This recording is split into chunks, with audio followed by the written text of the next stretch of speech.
Deep inside the forest outside the city, there are ruins of a structure so ancient and unnatural that it no longer appears on any maps.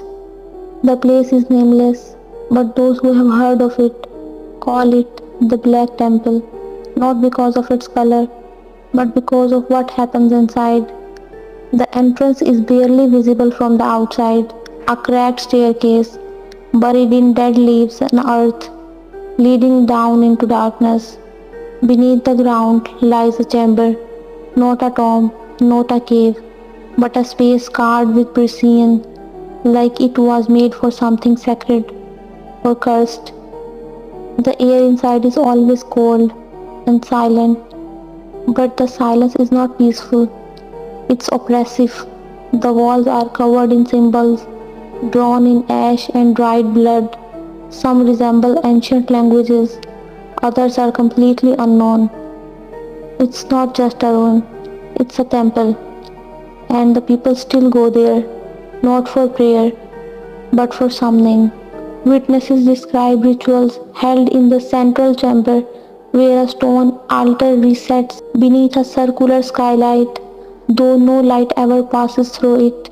During the ritual, the followers form a ring around the altar, draped in black, faces covered. They chant in low, guttural tones, holding torches and blades. Animals are offered, but sometimes it is not just animals. In one incident, a young woman entered the Black Temple out of curiosity. She expected ruins, dust, nothing more. But what she saw inside was alive. The moment she stepped into the main hall, she felt it, something watching her. There were no people, but the floor was still wet, symbols freshly drawn. She heard whispering, not outside, not around, inside her head.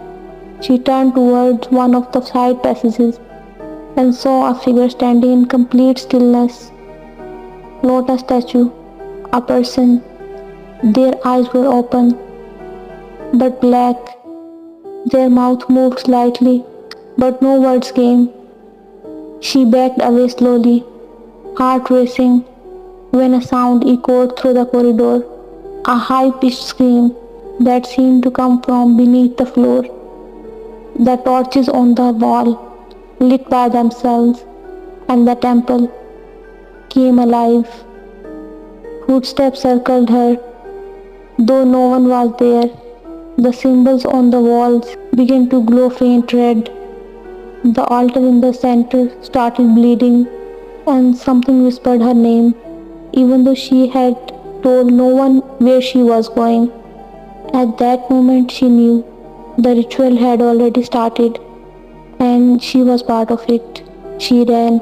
The exit was longer than she remembered. The staircase behind her felt like it was shifting, melting into the ground. Somehow, she reached the surface. When she turned back, the stairs were gone, just grass and soil, like nothing was ever there. But something did follow her back. Her light flickered for weeks. Mirrors in her home showed her standing even when she wasn't in the room. At night, a smell of burnt earth and iron filled her house, but only at 3 a.m. And worst of all, she started drawing the same symbols in her sleep. Every morning, her walls had fresh markings, her voice changed, her eyes went dull, and one day she vanished. All that remained was one word carved into her mirror: witness. Some say the Black Temple only appears to those it chooses, and once it sees you, it marks you. So if you have ever in a forest and see stairs that lead down into stone, turn around, walk away, because curiosity doesn't open doors, it unlocks cages.